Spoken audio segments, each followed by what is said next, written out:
Bonjour chers téléspectateurs, nous voici dans le cadre de notre émission Débat théologique. Je crois maintenant vous êtes habitués à ces émissions que nous avons introduites ici dans votre chaîne. Le pasteur John Baptiste est à mes côtés, il est très préparé. Vous vous souvenez, à l'émission passée, il s'est attelé à vous parler des débats qui ont eu lieu dans l'Église il y a des siècles passés. Arius, Nestorius, comme il me suggère là, tous ces grands noms de pères de l'Église, et puis cette épopée de l'évêque Nicolas dans son cachot, où le Christ, paraît-il, Dieu est allé le revêtir de sa robe d'évêque, et la conclusion a été tirée, et le credo qui s'exhibe chaque jour à l'Église catholique a été décrété. La Trinité à trois a été décrétée dans l'Église à partir du Concile de Nicée. Alors aujourd'hui, nous lui avons dit, c'est bien beau qu'il vienne, qu'il parle des débats qu'il y a eu. Et nous avons pensé que ce n'était que des hommes. Mais vous vous souvenez, le pasteur avait dit non, il y a des hommes qui ne sont plus des hommes, dès lors qu'ils entrent dans la profondeur des affaires de Dieu, et surtout que c'est eux qui ont reçu les enseignements des apôtres, et ils étaient des pères de l'Église, qui ont reçu directement les enseignements, et nous nous sommes dit, bon, c'est des choses qu'ils ont étudiées en théologie. Vous vous souvenez, c'est même un théologien qui est avec nous ici, mais aujourd'hui, il vient vous donner les preuves bibliques de la Trinité à trois. Il y a Dieu le Père comme personnage ou personnalité ou personne de première personne de la divinité. Il y a une deuxième personne de la divinité et puis il y a une troisième. À ne pas confondre avec ce que vous avez appris dans le cadre de Édifions-nous. Le serviteur de Dieu, Gabi Kitoko, a développé une théorie tout entière qui a conclu qu'il n'y a qu'un seul Dieu. Pourquoi nous acceptons que le pasteur Jean-Baptiste vienne ici aujourd'hui? C'est parce que nous voulons laisser les deux sons de cloche être présentés à vous et que vous fassiez une idée, parce que ces deux courants réellement sont véhiculés dans les églises. Vous arrivez dans une église, oh non, ici c'est Trinité à toi. Oh non, ici c'est l'unicité à Dieu, il n'y a qu'un Dieu qui s'est incarné et tout ça. Alors écoutez maintenant attentivement, sauf que nous devons nous excuser. Aujourd'hui, on ne va pas projeter les versets bibliques, alors qu'il vient de me dire qu'il en avait besoin, parce qu'il vient aujourd'hui enseigner dans le cadre de la Trinité. Encore une fois, on s'excuse, il s'excuse auprès de vous. Merci beaucoup. Voilà, et donc j'aimerais que vous puissiez déjà le découvrir. Il est là. Il est là, c'est lui qui va vous amener dans cette connaissance de Dieu à toi. C'est donc parti, c'est donc parti avec j'estime que nous sommes toujours en direct, oui. On a eu un bouleversement là-bas sur l'écran. Bon, voilà. Le pasteur John, à vous l'antenne, comme on dirait. Bonjour, Papa Ferrand. Ouais. Je suis toujours honoré, oui. Que vous puissiez me donner cette chair, oui, pour parler au peuple de Dieu. Tout à fait. On a cheminé un peu pendant beaucoup de temps, et je crois on a toujours fini par se comprendre.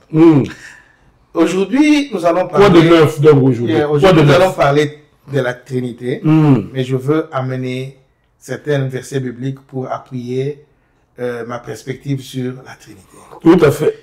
Voilà, mais avant de tout, je voudrais commencer par un verset dans le livre de 1 Corinthiens chapitre 14, où Paul nous dit ceci. Oui. Est-ce de chez vous que la parole de Dieu est sortie? Ou est-ce à vous seul qu'elle est parvenue? Si quelqu'un croit être prophète ou inspiré, qu'il reconnaisse que ce que je vous ai écrit est un commandement du Seigneur. Mais si quelqu'un l'ignore, qu'il l'ignore. Donc, frère, aspirez au don de prophétie et n'empêchez pas de parler en langue. Oui. N'empêchez pas de parler en langue, mais que tout se fasse avec bienséance et avec ordre. Donc l'apôtre... Qu'est-ce que Paul veut dire là? Voilà, je voulais expliquer. Tout à fait. Allez-y. L'apôtre Paul était un juif. Pas un juif ordinaire, mais il était un pharisien. Un pharisien, c'est-à-dire, à notre époque, c'était l'équivalent d'un docteur en théologie juive. Donc, il était un homme versé dans les Écritures et qui connaissait les méandres des Écritures. Alors, il avançait des points de vue que les autres rejetaient.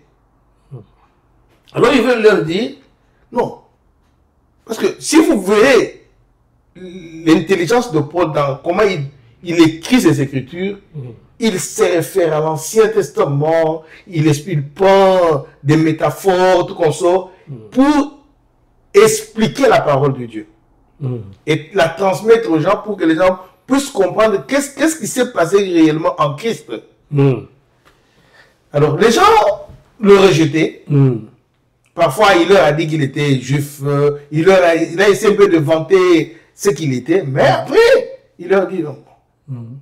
Nous devons aussi croire aux anciens. Ces gens ont été inspirés. Ils ont rencontré aussi Dieu. Et leur manière de voir Dieu ne doit pas être différente de nous. Au contraire, nous devons nous inspirer aussi d'eux pour comprendre Dieu. Parce que la révélation de Dieu est progressive. Dieu se révèle progressivement à l'homme. Alors, nous ne devons pas, parce qu'aujourd'hui, nous sommes chrétiens, on rejette tout ce que les autres ont fait, tout ce que les autres ont dit. Non. Pour preuve, nous nous référons à l'Ancien Testament. Bien que chrétiens, on ne rejette pas l'Ancien Testament. On se réfère aux prophéties de l'Ancien Testament pour expliquer l'événement, l'incarnation du Christ. Et c'est ce que Paul voulait dire. Ce que je voudrais aussi dire. Nous connaissons la Bible par l'intermédiaire des autres personnes. Ces personnes nous ont transmis leur connaissance. Nous avons compris. On interprète aussi la Bible. Pour mettre la Bible dans son contexte, nous devons nous référer aux écrits anciens. C'est ce que je voulais dire par là. Oui. Ok, merci. C'est ce que l'exemple de Paul aussi. Oui, c'est ce que l'exemple de Paul dit. Voilà. Parce que la parole de Dieu n'est pas sortie de chez vous. Tout à fait. Elle a été écrite à l'autre génération aussi. N'est-ce pas? Est-ce à vous seul qu'elle a été annoncée? Non, elle n'a pas tellement été annoncée à nous. Parce que si nous lisons, il a écrit encore ça dans l'hébreu, il dit, ce qui a été annoncé aux autres, ils n'ont pas trouvé la foi, mais il a été annoncé à vous aussi. Donc c'est la même chose. L'Ancien Testament et le Nouveau Testament disent presque la même chose. Voilà. Ok. Allons-y. Et pas seulement l'Ancien Testament, il y a aussi, nous allons aussi nous référer aux écrits, donc à l'entendement vif de la Bible. Voilà. Allons-y. Alors qu'on sait que les Juifs n'ont pas accepté la divinité de Jésus-Christ. Peut-être maintenant, il y a des tendances, mais on voit. Je vous laisse aller. Merci. Nous ne sommes pas batteurs non plus. Nous ne sommes pas batteurs non plus. Ok. Voilà. Nous allons commencer par... D'abord, je définis la Trinité. Oui. C'est quoi la Trinité? La Trinité, c'est cette croyance qu'il y a un seul Dieu, mais en ce Dieu, il y a trois personnes distinctes, mais qui font l'unité, qui sont un. Oui. Allons-y. Allons-y. C'est une matière très délicate qu'un homme que je suis, que vous êtes, ne peuvent pas comprendre parce que nous parlons d'un Dieu qui est immatériel, qui est en dehors du temps, qui est en dehors de l'espace. Mais nous sommes des hommes, un Dieu infini, que nous voulons comprendre avec notre sagesse intellectuelle. Ce qui est un peu impossible. Donc déjà, vous affirmez que on ne finira pas par bien comprendre non, je n'ai pas dit ces complications de trois entités en Dieu. Je dis c'est très délicat. Mais, Non, mais nous avons suffi pour ne pas faire allusion à ça. L'autre, ça a roulé comme tout déroulait. Un Dieu qui s'incarne, lui-même qui devient cet esprit. Ça a roulé, pasteur. bon, Je voudrais que la Trinité à toi roule aussi. elle va rouler. Tout à fait, Elle va rouler. Allons-y. C'est ma façon d'introduire. Oh oui, allons-y. Laissez-moi préparer mon matériel. Ok. Je disais c'est très délicat. Oui. Mais parce que j'avais aussi dit que la théologie commence par la révélation de ce Dieu-là lui-même. C'est lui qui se révèle à l'homme. C'est ainsi que nous allons recourir à la parole de Dieu, qui est la Bible, pour voir comment est-ce que Dieu s'est révélé à l'homme et où se trouve la Trinité.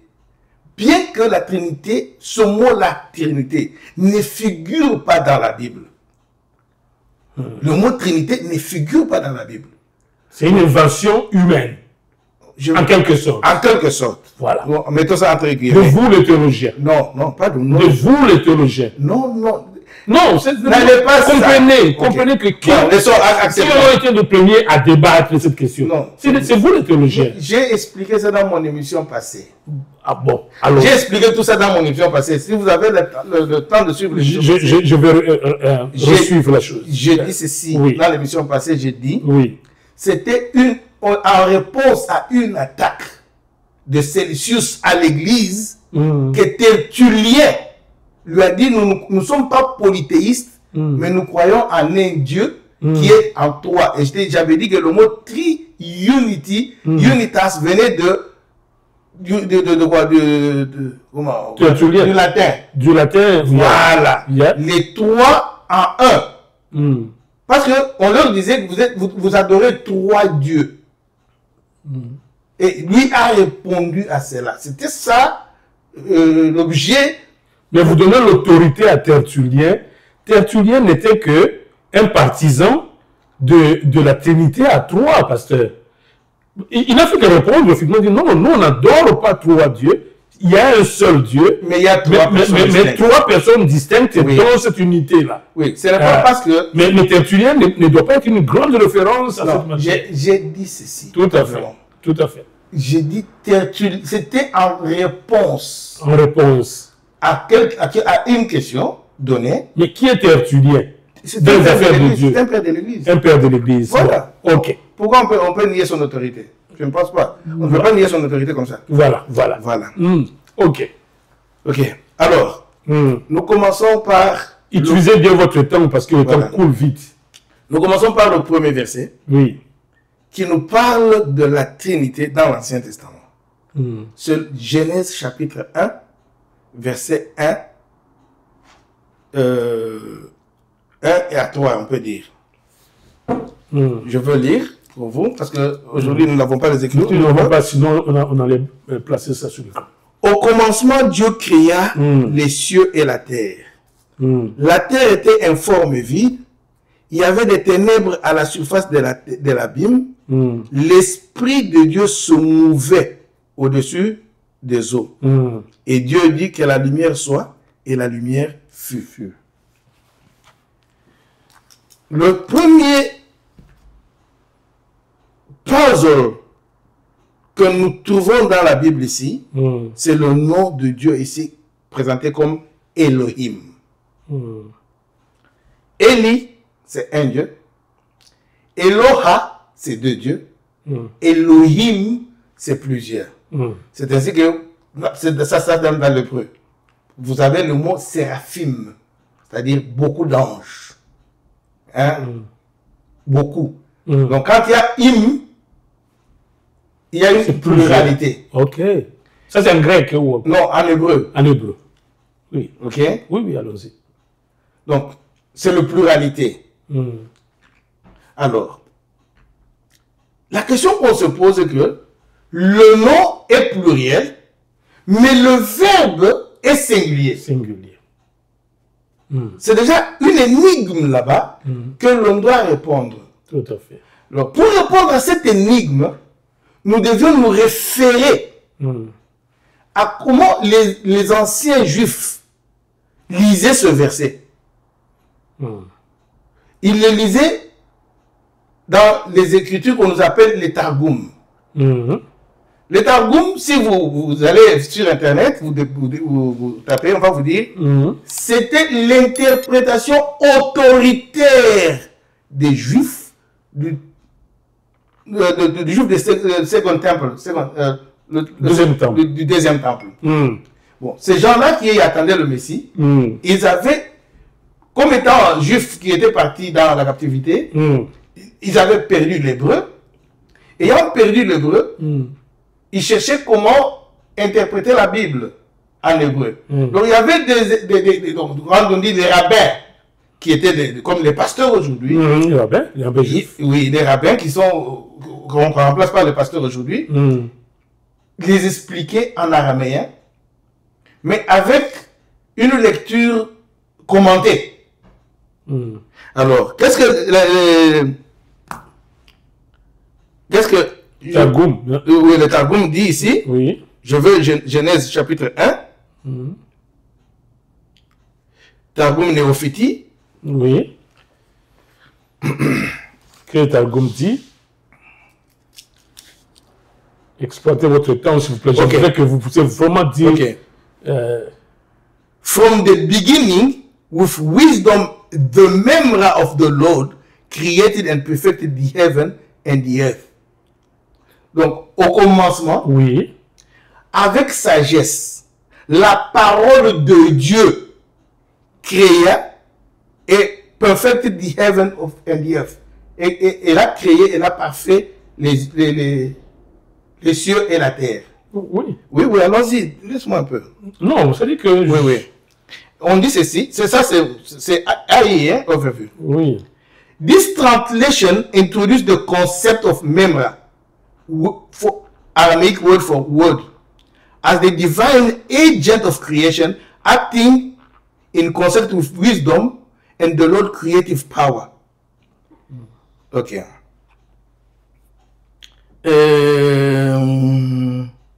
Vous parlez à un public francophone, hein? Oui, oui. Oh. Ah oui, il fallait trouver... Bon, allons-y, on est déjà en pleine émission. Parce que là, vous lisez des trucs en anglais. Ok. Ou bien vous résumez ça vite, vous traduisez. Ok. Bon, donc, ici, voilà, c'est ce que je cherchais ici. Oui. Le Targum introduit le terme memra comme fonction, qui fonctionne comme une personne distincte, mais divine, agent de création, selon ce qu'on donne ici, n'est-ce pas? Oui. Voilà.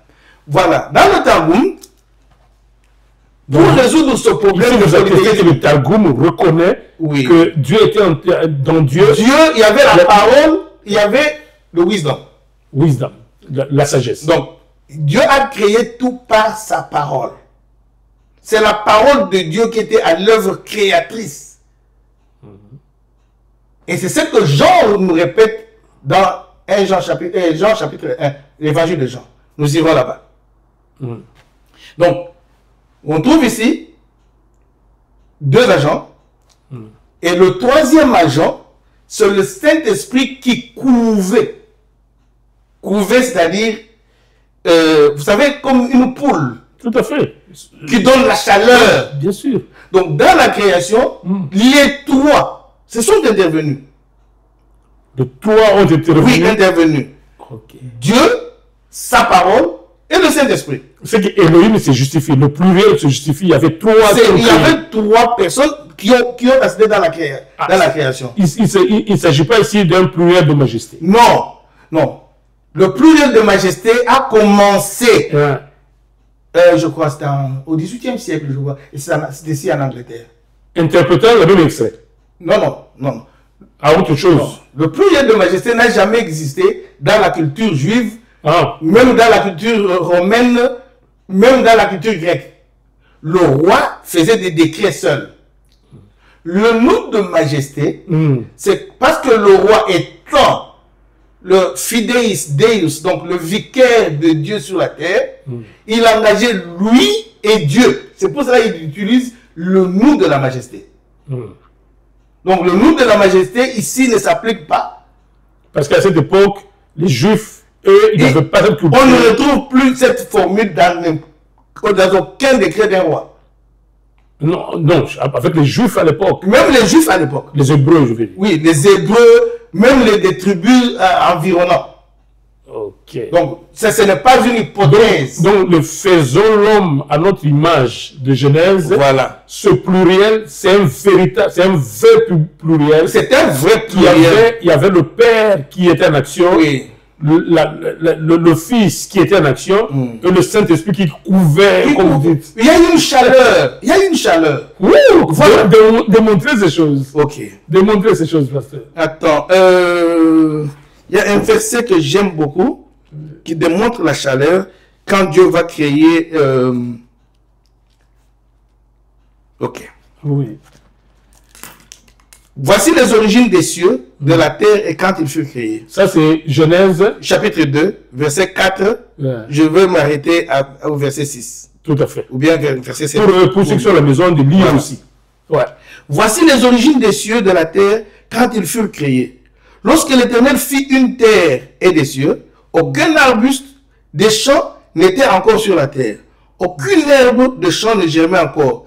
Car l'Éternel Dieu n'avait pas fait pleuvoir sur la terre, il n'y avait point d'homme pour cultiver le sol, n'est-ce pas? Mais, une vapeur s'éleva de la terre et arrosa sur toute la surface. Pour qu'on produise une vapeur, il faut qu'il y ait une chaleur. Pour qu'on produise une vapeur, il faut qu'il y ait une très grande chaleur. Tout à fait. Tout à fait. Et c'est cette chaleur-là dont on nous parle dans la création.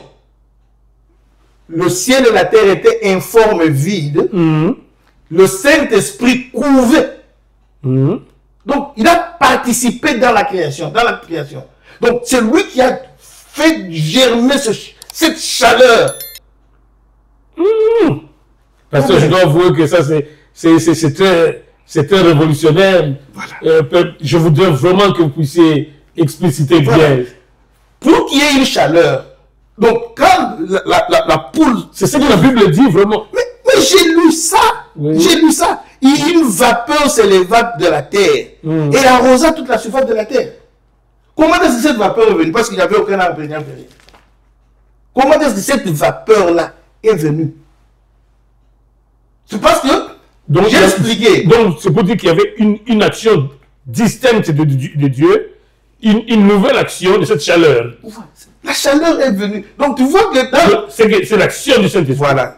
Ok. J'ai expliqué que dans le Targum, Oui. déjà les Juifs, il y avait une notion de personnes distinctes de Dieu le Créateur, mais qui étaient divins, mais qui étaient agents dans la création. J'ai lu ça avec vous. Qui étaient agents dans la création. C'était déjà dans le Targum. Donc les Juifs n'avaient pas le problème de dire qu'il y a différentes personnes en un seul Dieu. C'est pour cela, nous disons que le Juif était énothéiste. Il n'était pas monothéiste, il était énothéiste.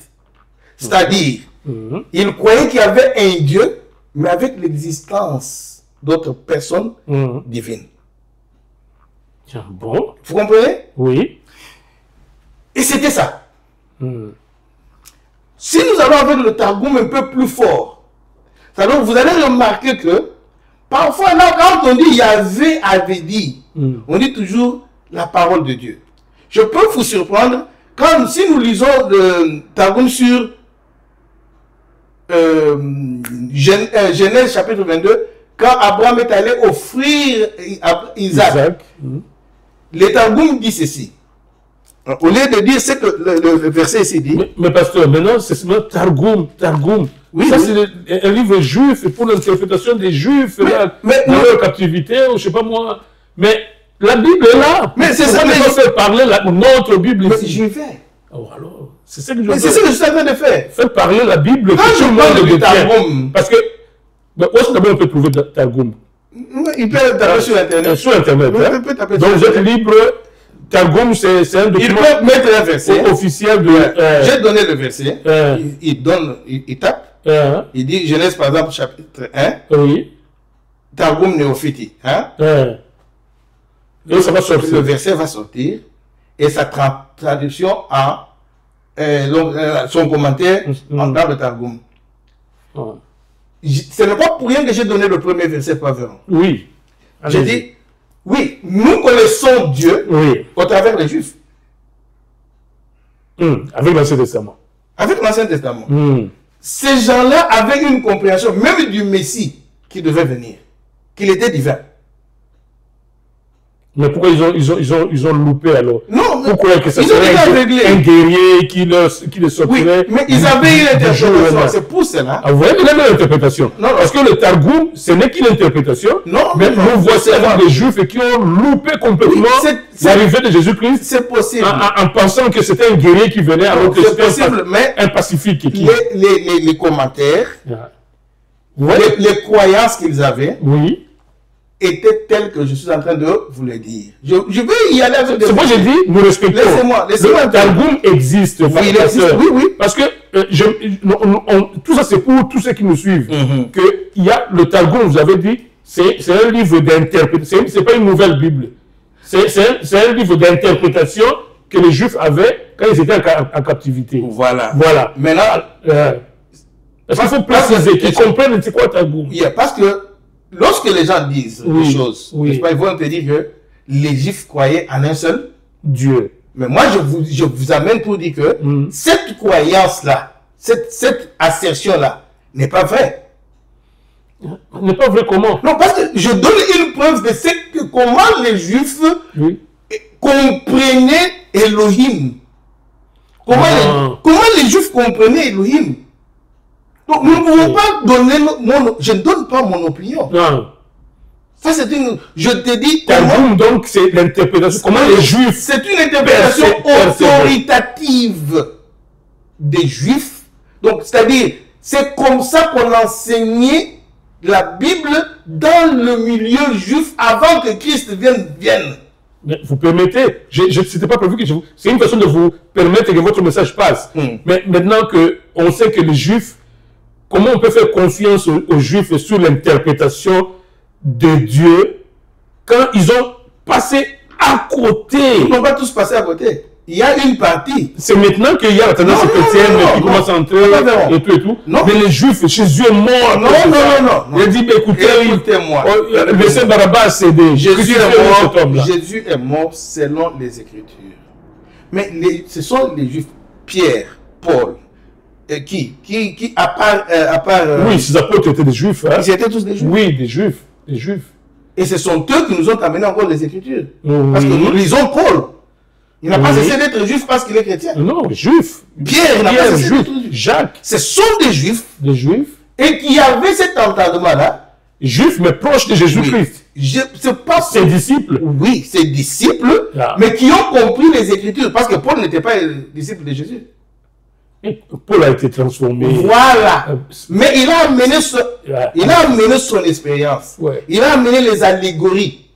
Il a amené toute la connaissance de biblique pour nous expliquer l'incarnation de Jésus. C'est Paul qui nous a fait ça. C'est là où, parce que je ne suis pas tellement d'accord avec vous, nous sommes en train de faire l'émission quand vous dites que vous continuez à rappeler Paul. Paul, ça c'est Saul. Saul était passé. Paul, c'est quelqu'un d'autre. C'est le fruit du Saint-Esprit. Mais vous continuez à le rappeler, c'est un pharisien, c'est un zélé, c'est quelqu'un qui appuie chez Gamaliel. Paul qui écrit ici dans la Bible, il n'a plus rien à faire avec Gamaliel. Ça, c'est moi, comme chrétien aussi. Je suis en face de mon pasteur. Bon, vous voulez me dérouter de mon sujet. Non, pasteur, allez-y. Je ne vous donne pas tout le respect que j'ai avec mon pasteur. Allez-y. Tu vois, ici, par exemple, Paul, je peux donner un exemple pour te dire qu'il était un bon pharisien. Paul ici dit, le juif n'est pas celui... C'était toujours l'extrait. Romains chapitre 2, verset 28. Oui. Le juif n'est pas celui qui en a le dehors.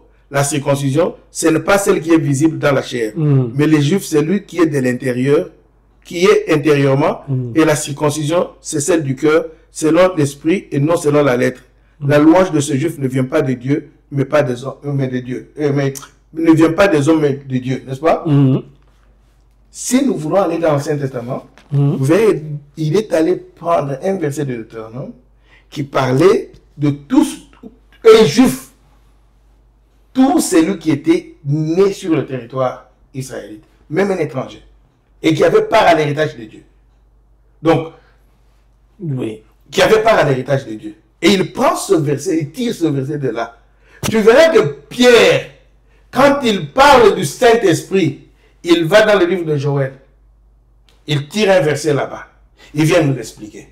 Bien sûr. Voilà. C'est-à-dire, il connaissait les Écritures. Déjà, Pierre, lui n'a pas été dans une école spéciale comme Gamaliel et autres. Paul, c'est fut un pêcheur de poissons. Mais si... Pierre. Pas Paul, pas Pierre. Pierre, je parle de Pierre. Oui, tu parlais de Paul. Pierre. Comment, si Pierre peut évoquer quelque chose de l'Ancien Testament, ça signifie que, vivant avec Jésus-Christ, il a dû apprendre devant son maître. Comme vous avez dit, Jésus était le maître et il a appris l'Ancien Testament. Il dit, mais c'est dit. Et ça ne m'étonnerait pas que Pierre évoque. Ça ne m'étonnerait pas aussi que Paul évoque. Mais ce que je voudrais seulement, dommage, je suis en train de vous dérailler. Vous me déroutez? Non. Que vous, je crois que vous cessiez un peu de voir Paul comme l'éternel élève. C'est une référence. Non, c'est une référence. Pourquoi vous ne voyez pas l'influence du Saint-Esprit dans Paul? Mais le Saint-Esprit a éclairé Paul dans les Écritures. Paul n'a pas inventé les Écritures. Le Saint-Esprit ne lui a pas donné d'autres Écritures. C'est à partir de ces mêmes Écritures ici qu'il a été inspiré pour les comprendre et les placer vis-à-vis de Christ. Qui l'a inspiré, justement? Mais c'est le Saint-Esprit. Est-ce que je rejette le Saint-Esprit? Allez-y. Je ne rejette pas le Saint-Esprit. Ça, c'était juste une parenthèse pour faire un peu le point que voyons Paul comme le disciple de Jésus qui a reçu, il même dit tout droit du ciel. Je ne vais plus revenir sur ce plateau. Ce problème-là, oui. j'aimerais qu'on mette fin à ce problème un peu. Ah, voilà. Paul, Dieu dit ceci, en appelant Paul. Oui. Il dit, c'est un instrument que j'avais mis à part, que j'avais préparé. Comment est-ce que Paul a été préparé? Parce que c'est Dieu qui dit ça. Par l'école de Gamaliel. Voilà. Pourquoi on ne peut pas faire? Parce que c'est une partie de sa formation. Et c'est lui qui est venu, on dit peut-être, il a inventé même la théologie chrétienne. Parce qu'il a pu analyser les Écritures pour nous faire comprendre qui est Jésus. On ne peut pas rejeter Paul. Au contraire, on doit s'inspirer de lui. C'est l'apôtre des chrétiens. Oui, on doit s'inspirer de lui. On avance donc parce que le temps est tellement contre vous. J'aimerais que vous, dans cette émission, que vous laissiez un impact sur la Trinité. Oui, mais c'est ça, je voulais. Je n'ai même pas terminé. Nous sommes dans une émission. Ok. Sinon, vous seriez seul. Si j'étais là, c'est pour que j'ouvre ma bouche aussi. Ok. Ouais. Voilà. Ça, c'était le premier verset qui nous complique. Et j'ai expliqué cette force qui est sortie. Oui, comment les trois ont participé dans la création. Pour le deuxième, je n'ai pas perçu la participation du deuxième. La parole, Memra, qui est le Logos. Memra était l'agent à la création, donc la parole de Dieu. La parole de Dieu, la parole c'est l'homme, non? Ma parole c'est moi, non? Non, ça c'est une... ma parole c'est moi. Voilà. Comment vous voulez distinguer la parole à celui qui parle là? Merci beaucoup. Allons-y. Nous allons dans le livre. Parce que moi je crois c'est très compliqué. C'est compliqué. Non, c'est pourquoi vous avez pris la précaution de dire attention, cette matière est compliquée. Non. Maintenant je vois en quoi c'est compliqué. Ce n'est pas si compliqué. C'est tellement délicat. C'est même glissant. C'est même glissant. On dit au commencement était la parole. Tout à fait. Et la parole était avec Dieu. Oui. Quand je dis la parole était avec quelqu'un, elle était dans quelqu'un ou elle était avec quelqu'un? Être avec quelqu'un ou bien dans quelqu'un? Allez-y, je comprends. Voilà. Il y a une allusion à deux personnes là. Il y a une allusion à deux personnes. Je vous accorde ça. Voilà. Oui. Et la parole était avec Dieu et la parole était Dieu. Ça veut dire quoi là? Non. C'est-à-dire, la parole revêtait le même caractère divin que Dieu. Oui. Si je suis avec toi, et que moi aussi je suis homme, qu'est-ce que ça signifie? Si moi je suis avec, être avec Véron, c'est-à-dire face en face avec Véron. N'est-ce pas? Oui. Et puis on dit cette parole était Dieu. C'est-à-dire, elle requiert le même caractère divin. Avec l'autre Dieu. Voilà. Et avec puis, l'autre Dieu. Avec l'autre Dieu. Ça, c'est le deuxième. La Voilà. deuxième personnalité. Ah. Waouh. Elle était au commencement avec Dieu. Et toutes sortes de choses ont été faites par elle. Rien de ce qui a été fait n'a été fait sans elle. Elle était la vie. Et la vie était la lumière du monde. La lumière, lui, dans les ténèbres, et les ténèbres ne l'ont point reçue. Okay? Un homme envoyé de Dieu, son nom était Jean. Il vint pour servir de témoignage, pour rendre témoignage à la lumière, afin que tous crient. Je veux Oui. Je veux sauter. Il dit, c'est quel extrait, ça? c'est Jean, l'évangile de Jean. Ok. Donc Jean nous explique. Il faut dire les extraits pour que eux ils lisent aussi. Jean, il y a 2 versets dans la Bible, ou bien 2 livres dans la Bible qui commencent par le mot au commencement. Donc quand on parle du commencement, Genèse et l'évangile de on Jean. parle de la création. Création. Comment la création s'est faite. Genèse ici, on nous a expliqué, mais Jean vient réexpliquer. C'est pour ça que je te dis, Jean aussi, qui a parlé du logos, qui était le même mot en hébreu, memra. Il avait l'entendement de ce mot memra et du mot logos. Jean. Jean, qui était l'agent créateur. Et il dit, c'est par lui que tout a été créé. Donc c'est par cette parole. Et Dieu le Père maintenant. Qu'est-ce que Dieu le Père a fait? Non, le Père est le bâtisseur, le Père est l'initiateur, mais... L'initiateur seulement, bâtisseur seulement. Bon, l'agent... C'est la parole, c'est le Fils qui a le tout fait, rien ne s'est fait sans lui. Mais il n'est que Fils. Bon, maintenant... Il n'est que Fils. Bon, maintenant, raisonnons. Allons dans ce que tu veux dire, rien dans ce que la parole veut dire. Non, je veux vraiment comprendre cela. Mais c'est ce que la parole... Moi, c'est pour ça, ce que je veux comprendre là. Ceux qui sont là dehors, non. Ils veulent comprendre ça. Voilà. Ouais. C'est ce que la parole de Dieu nous dit. Vous m'avez demandé de rester dans la Bible. Dans la Bible. La Bible nous dit au commencement était la parole était avec Dieu. Pros Theos. Donc à côté de Dieu. Et je veux te le prouver. Je veux dire. Allez-y. Allons-y. J'y vais. Prenons Daniel chapitre 7. Ah, oh, vous allez jusqu'à l'Ancien Testament. Allons-y. Voilà, on va encore dans l'Ancien Testament. Parce que je voulais aller un peu plus loin. Bon, non, allez-y, parce que je voudrais que vous aidiez le public à comprendre ce Dieu à toi. Ok, allons-y. Hein? Le Seigneur, c'est une fois de prémisse. Je sais que vous allez continuer. Ah, je continue. Mais qu'ils comprennent qu'il y a 3 dieux distincts. Ok. Daniel chapitre 7, je commence par le verset 13. Je regardais pendant mes visions nocturnes. Voici sur les nuées des cieux arriva quelqu'un de semblable à un fils de l'homme. Il s'avança vers l'ancien des jours. On le fit approcher de lui. On lui donna la domination, la gloire, le règne, et tout le peuple, les nations, les hommes de toutes les langues le servirent. Sa domination était une domination éternelle qui ne passera point et son règne ne sera jamais détruit. Ça, c'est qui? C'est Jésus. N'est-ce pas? Il y avait une adoration dans le ciel. Daniel voit quelqu'un qui s'élève comme un fils de l'homme. Il s'avance vers l'ancien des âges qui est sur le trône.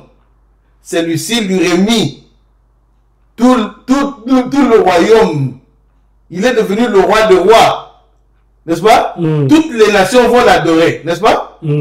Allons dans l'Apocalypse. Nous allons retrouver ce passage ici, dans l'Apocalypse, qui nous explique maintenant le rôle de Jésus. Là où Jean dit qu'on a cherché partout, on a vu voilà. Comme un agneau. Comme un agneau. Voilà. Tu connais le passage maintenant. Lisez ça. Voilà.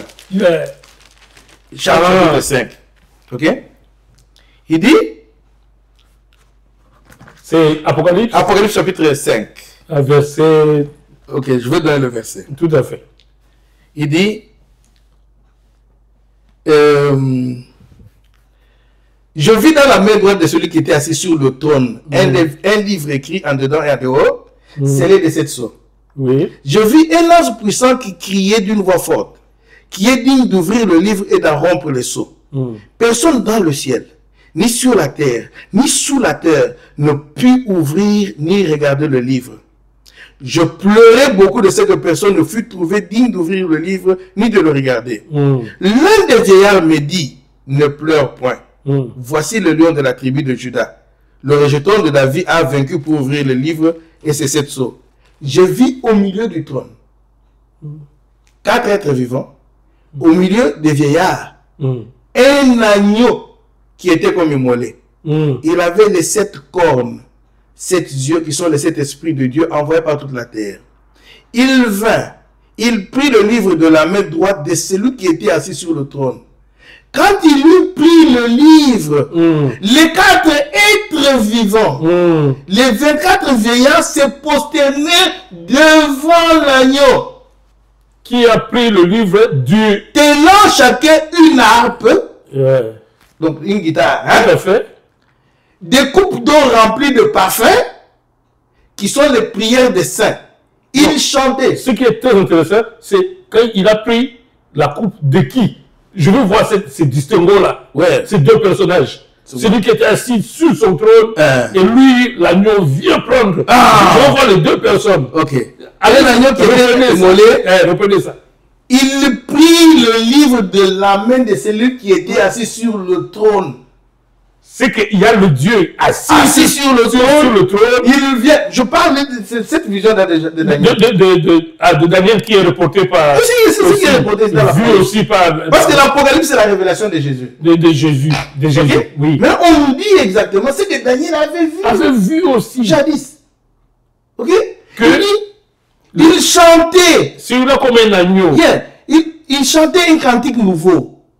Tu es digne de prendre de livre et d'en ouvrir les sceaux, car tu as été immolé, tu as racheté pour Dieu par ton sang les hommes de toute tribu, de toute langue, de tout peuple et de toute nation. C'est ce qu'on a vu dans Daniel. Tu as fait d'eux un royaume et des sacrificateurs pour notre Dieu, ils régneront sur la terre. J'entendis encore la voix de beaucoup d'anges, Oui. les milliards de tout consorts. Ils chantaient la voix de toutes les créatures qui sont dans le ciel, sur la terre et sous la terre, tous ceux qui s'y trouvent, je les entendis à celui qui est, il dit, à celui qui est assis sur le trône et à l'agneau. Des personnes distinctes. Deux personnes distinctes. À lui soit la louange, l'honneur, la gloire. À qui? À tous deux. Qui dit ça? Oui. L'ange. Ça, c'est Jean qui nous dit. C'est Jean. Toutes les créatures qui sont dans le ciel, sur la terre et sous la terre, sur la mer et tous ceux qui s'y trouvent, je les entendis qui disaient, nous tous, toute la terre entière, toute la création entière, s'est levée pour à celui qui est sur le trône et à l'agneau, soit la louange, l'honneur, la gloire, la force au siècle des siècles. Et les 4 êtres vivants et les vieillards se prosternèrent et adorèrent. Bon, on adore 2 personnes distinctes. N'est-ce pas? C'est compliqué un peu. On adore 2 personnes distinctes. C'est pourquoi je vous suivais de très près pour savoir est-ce que réellement là, c'est une scène avec 2 personnes. Oui, c'est une scène avec 2 personnes. À partir de l'Apocalypse, dans toute la scène, quand on parle du ciel, on parle de la présence de celui qui est sur le trône et de Jésus. Distinctivement. Est-ce que vous avez quelque chose d'autre là?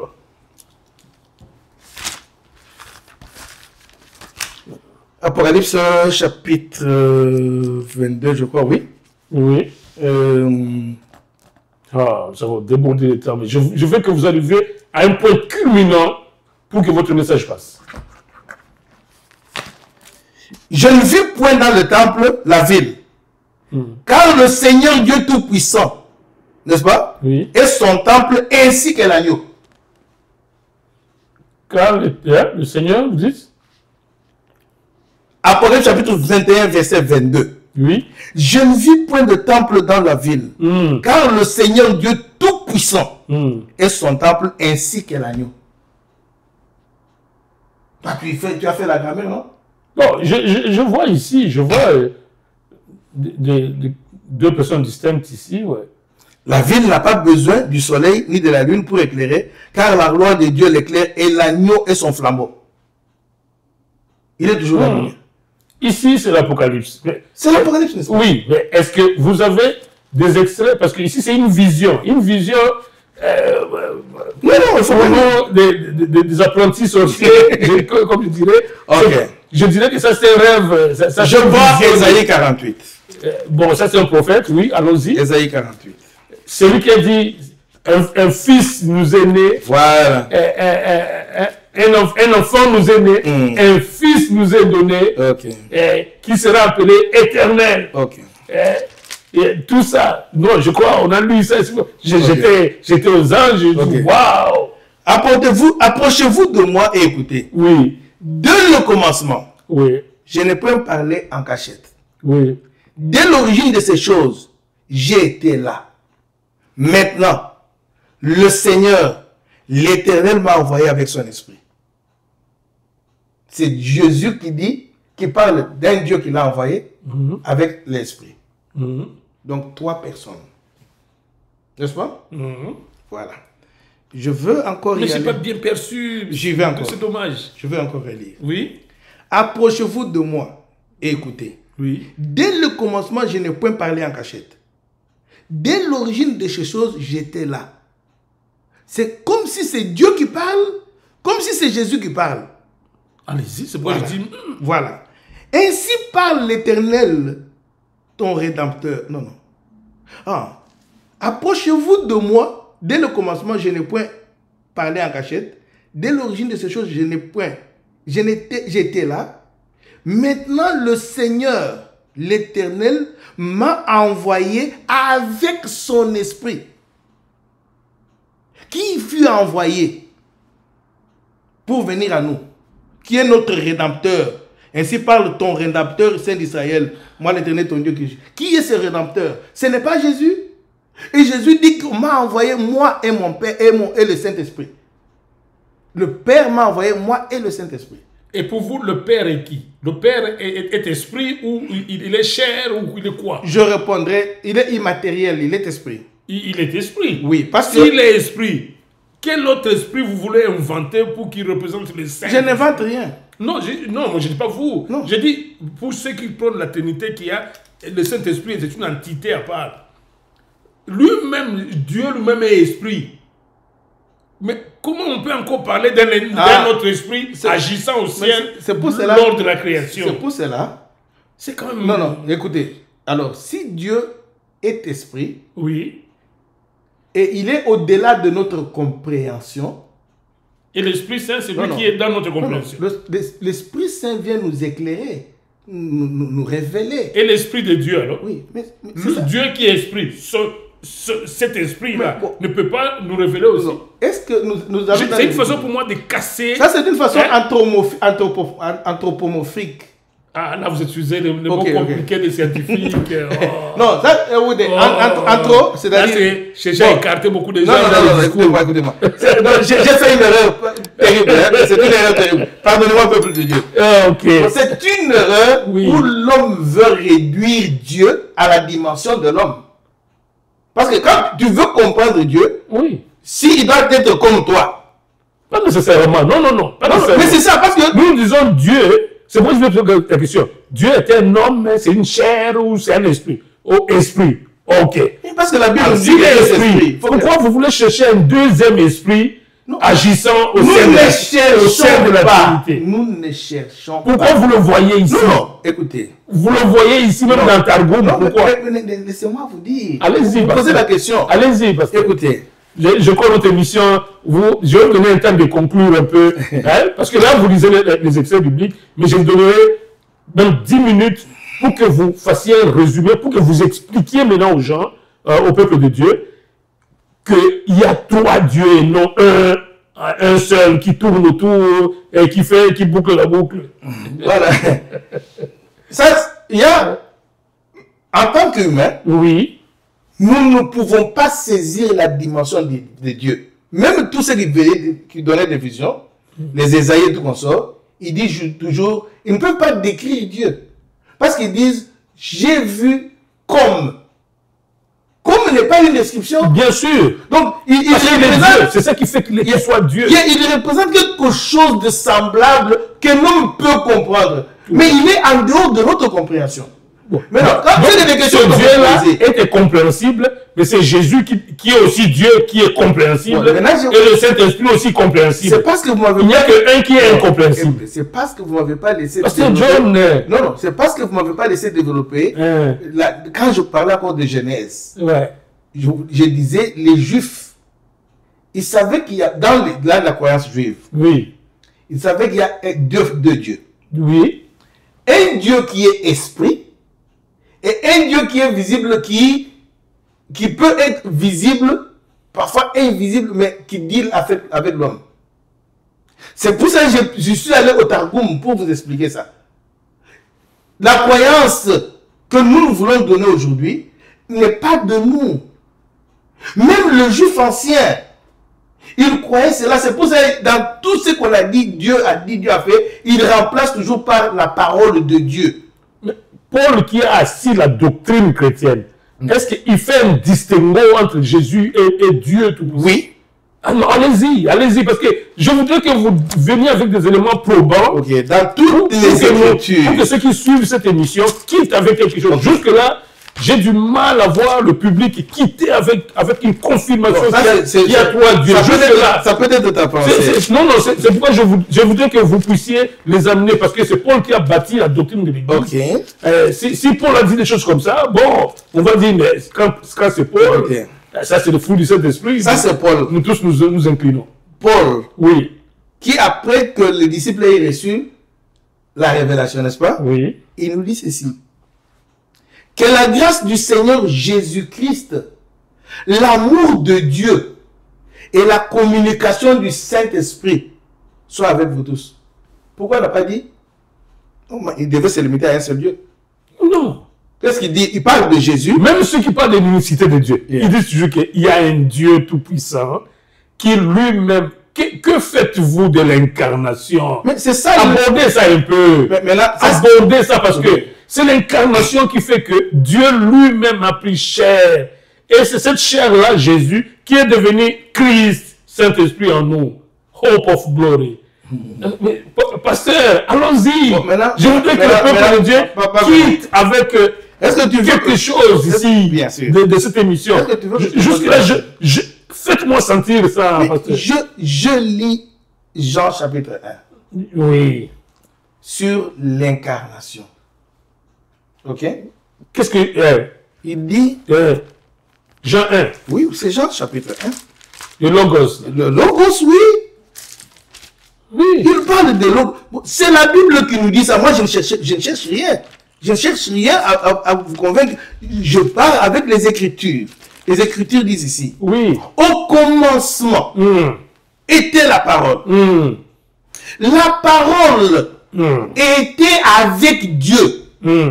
The world was with God. Yeah? Logos, pros, theos. Donc, Dieu et la parole, ils étaient face à face. Ce qui est différent de ce que toi tu veux comprendre comme homme, dire que ta parole, toi, Aveyron, est en toi. N'est-ce pas? C'est que Dieu n'a pas de parole. Dieu est tout puissant là. Lui, il n'a jamais eu de parole. Moi, ce n'est pas ce que je peux dire.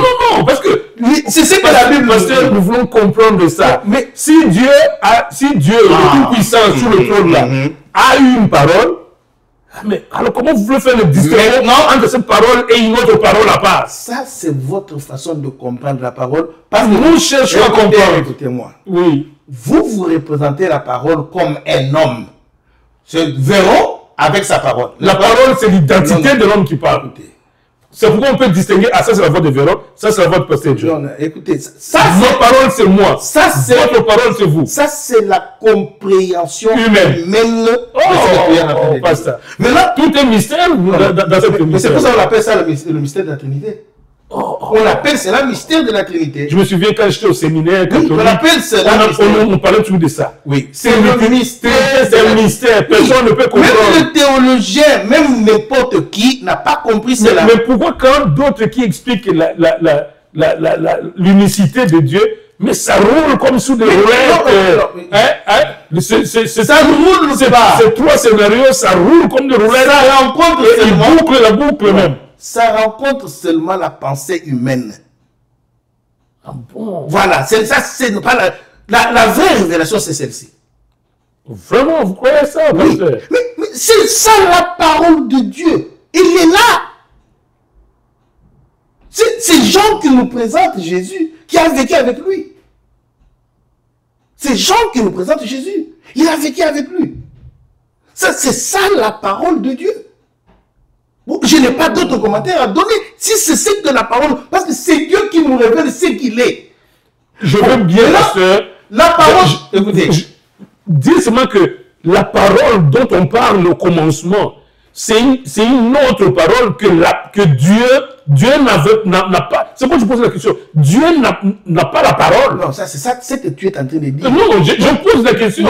Moi, je me limite. Si Dieu pouvait avoir une parole, c'est cette parole-là donc. Non, moi je me limite. C'est pas une deuxième personne qui était là en face de lui. Maintenant, moi, ce que la Bible dit, ce que toi tu es en train de dire, est-ce que c'est correct?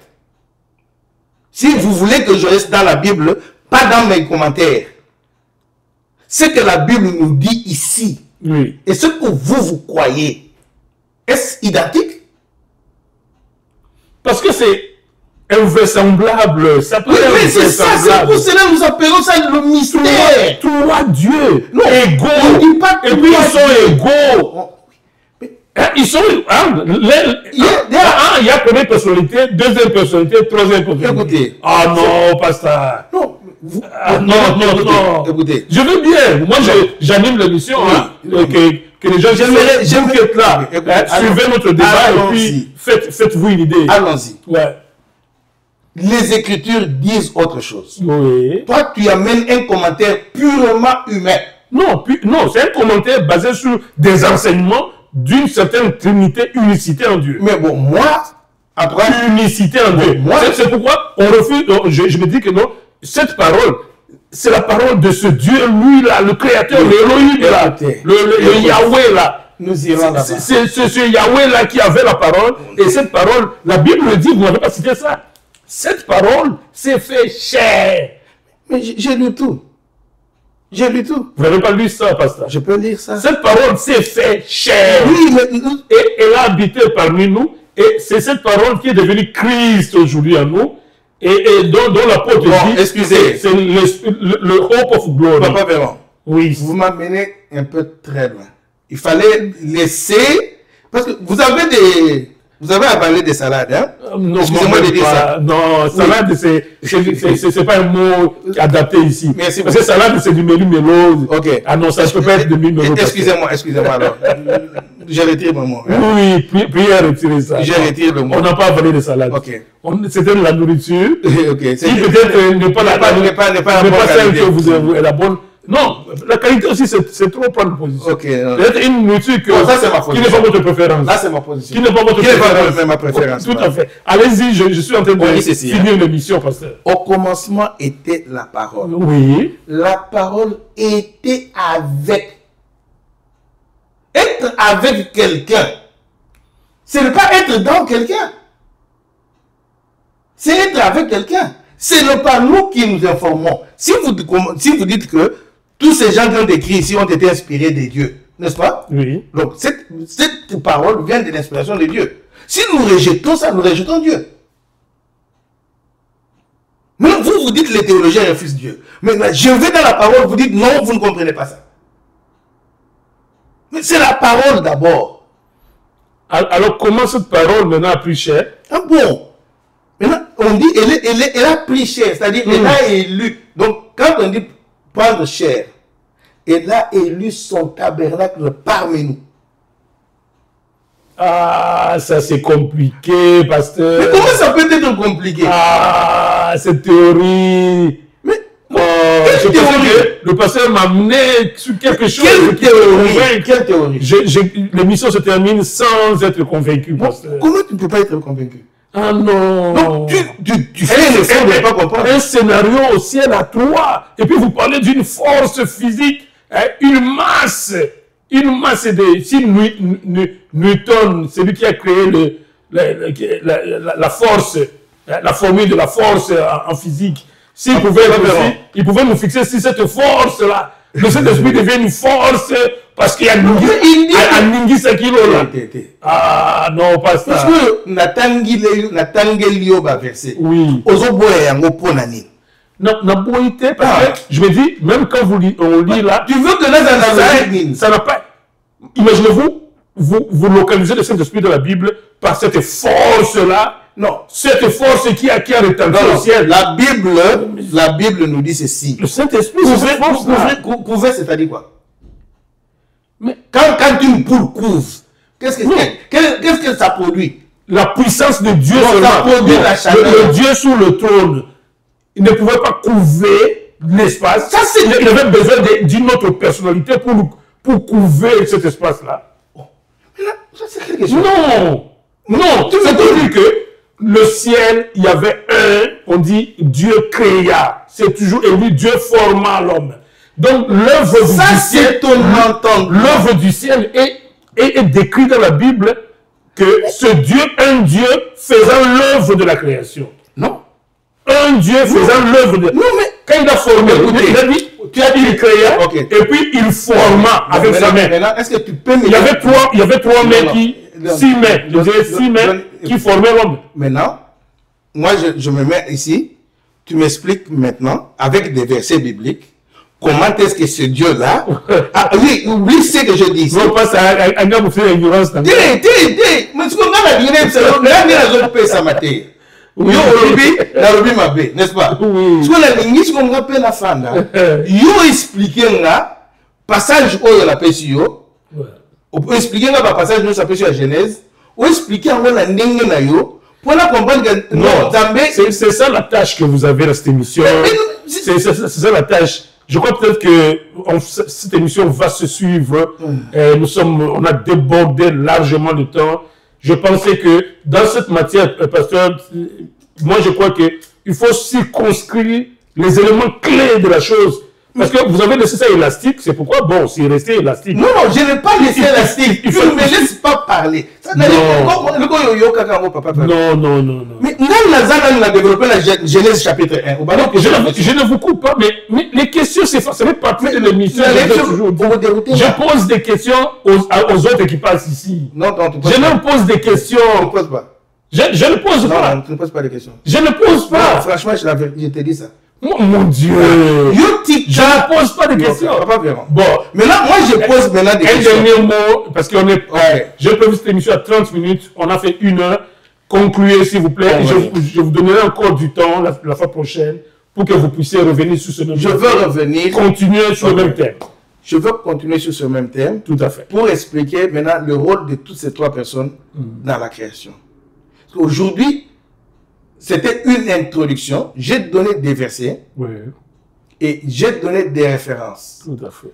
Je viendrai la prochaine fois avec ma Bible. Et cette fois-ci, je voudrais que nous puissions comprendre. La parole de Dieu ne commence pas avec nous. C'est que vous ne comprenez pas. La parole de Dieu ne commence pas avec nous. Il y a des gens qui ont été avant nous, qui ont côtoyé Dieu et qui savent ce qu'il dit. C'est pour ça que nous nous référons à eux. Ils ont au-dessus une autorité. Ce n'est pas venir avec mes points de vue et dire que non, c'est ça la parole de Dieu. Non. Parce que même Paul, en nous expliquant la parole de Dieu, il partait toujours de ce que les autres avaient dit. Est-ce que votre tradition n'avait pas dit ça? Maintenant, voilà ce qui s'est passé. Maintenant, si avec notre interprétation biblique, nous voulons faire table rase à tout cela et donner nos points de vue qui sont d'une façon humaniste, alors ça, c'est pas peur. Donc, pour que je comprenne Dieu, il faut que moi, je reçoive la révélation de Dieu et pas moi faire un Dieu. C'est ça le problème. Les hommes ont tendance à faire un Dieu. Oui, ils ont tendance à faire un Dieu, à donner Dieu, à tailler un Dieu, selon eux. C'est-à-dire la description qu'ils donnent à Jésus-Christ, par exemple, que c'est le Dieu incarné, né de Marie, et tout ça. Non. C'est faux. Tout ça, c'est faux. Non. Moi, je parle de nous qui interprétons la Bible. Je ne parle pas de ceux qui ont écrit. Jean a écrit une réalité qu'il a vue. N'est-ce pas? Je vous ai lu Daniel chapitre 7. Je vous le reprends dans l'Ancien Testament, où il y a deux personnes distinctes. Mais j'aurais aimé, si, parce que vous connaissez la théorie de l'unicité, si vous pouviez opposer à chaque fois, voici ce que dit, mais les unitaires disent ça.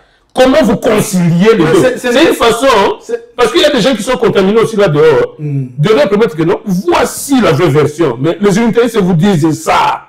Ça ne peut pas être ça à cause de ça, ça, oui, ça. Dans la prochaine émission. C'est plutôt ça. Écoutez, ce n'était pas ça l'objectif. Parce que moi, je vous aide à faire passer votre message. Ce n'était pas ça l'objectif. Oui. Oui. Ce n'était pas l'objectif de mon émission d'aujourd'hui. Ah, ok. Je voulais d'abord présenter Oui. les versets qui paraissent compliqués. Ah, vous le connaissez. C'est compliqué, hein, pasteur. Mais ça doit être toujours compliqué. Pourquoi pas? René, c'est facile. Nous parlons d'un Dieu qui n'est pas nous. Qui n'est pas homme. C'est compliqué, je le tiens. Oui, c'est compliqué parce que le Dieu n'est pas moi. Voilà. Donc, ça serait votre mot de la fin pour cette émission. Merci beaucoup, Pasteur John. Je ne sais pas pourquoi, mais vous êtes l'un de mes meilleurs invités parce que quand je suis avec vous, mais je me sens comme un poisson dans l'eau. Toujours, la tendance est dans l'affrontement. Mais vous savez, c'est du fair play ici à iCanal Télé. C'est par déformation aussi journalistique. On aime toujours intervenir, surtout quand on n'est pas convaincu de quelque chose. Le pasteur doit me comprendre. C'est-à-dire qu'il doit faire l'effort de me convaincre moi avant que vous soyez convaincu. C'est pourquoi à chaque fois que moi je ne suis pas convaincu, je donne l'impression comme s'il y a une bagarre avec moi. Parce que dès lors que je ne suis pas convaincu, je ne laisse pas passer parce que nous sommes à deux. Et quand il ne me convainc déjà pas moi, mais j'aimerais que vous aussi vous puissiez donner votre feedback et dire, mais Véron, toi aussi tu exagères. Je vais essayer de voir comment ça va se faire. C'est le feedback que tout le monde me donne. Hein? Que Véron exagère. Oui, Véron exagère avec vous. Ne te laisse pas parler. Tu l'exposes. Parce que jusqu'aujourd'hui, même cette émission, vous allez la revoir. Oui. Je n'ai pas étalé tout ce que je pouvais. Non, c'est parce que moi, je vous ouvrais des fenêtres pour... Oui, mais il ne fallait pas d'abord... Laissez... Écoutez, moi, je ne suis pas venu... Ici, vous ne faites pas des ex-cathédra. Non. Ex-cathédra qui nous ont à la peine. Non. Je ne suis pas venu m'opposer à quelqu'un d'autre. Non. Mais vous êtes en face d'un journaliste. Non, vous êtes en face d'un journaliste. Comprenez que le journaliste, lui, c'est un curieux. Il est curieux. Tout ce qui n'entre pas bien dans sa tête, il doit se dégager. Le public essaie de répondre comme ça. Moi, je suis un journaliste formé. Ce que je fais ici, c'est classique. Je suis obligé, pour que le message de mon invité passe, il doit me convaincre déjà moi aussi. Même pas me convaincre à 100% parce que j'ai des convictions qui ne cadrent peut-être pas de cette réalité. Mais au moins qu'il prouve, qu'il me laisse moi le contrecarrer, pour le pousser lui, quand je le contrecarre, c'est pour le pousser lui à s'ouvrir, à trouver de bons arguments pour vous convaincre vous, même s'il ne me convainc pas moi. Donc c'était le point, parce qu'il dit que vous tous là, vous pensez comme ça. Non, Pasteur le sait, c'est comme ça. Nous allons encore, je crois, revenir sur ce sujet, parce que je suis décidé, peut-être que bon, à la prochaine émission, je ferme un peu ma bouche, je laisse le pasteur parler. Mais vous voyez, ça me sera très difficile, mais c'est un engagement. Merci, vous qui nous avez suivis. Merci, pasteur, pour nous avoir aidé à commencer cette lutte, cette connaissance difficile. Heureusement, vous l'avez affirmé, la Trinité à toi. Et que nous même la Trinité à une personne en Dieu, c'est toujours difficile. C'est difficile à comprendre. Oui, parce que nous n'allons pas. Oui, j'avais dit ceci pour Véron. Oui, très vite parce que j'avais dit la Trinité et le salut sont liés. Donc, si nous ne comprenons pas la Trinité, le salut au contraire aussi n'est pas. Mais justement, pourquoi la théorie unitariste prouve bien non, elle ne prouve pas. Prouve le salut. Non, elle ne prouve pas. Elle ne prouve pas. Non. Alors la prochaine émission, je vous laisse parler. Vraiment aider le peuple de Dieu. Et Merci beaucoup de nous avoir suivis. C'est toujours comme ça. Vous êtes habitués avec moi et le pasteur John, toujours sur le plateau. Kita. En tout cas, toujours pour la connaissance. Merci et à la prochaine.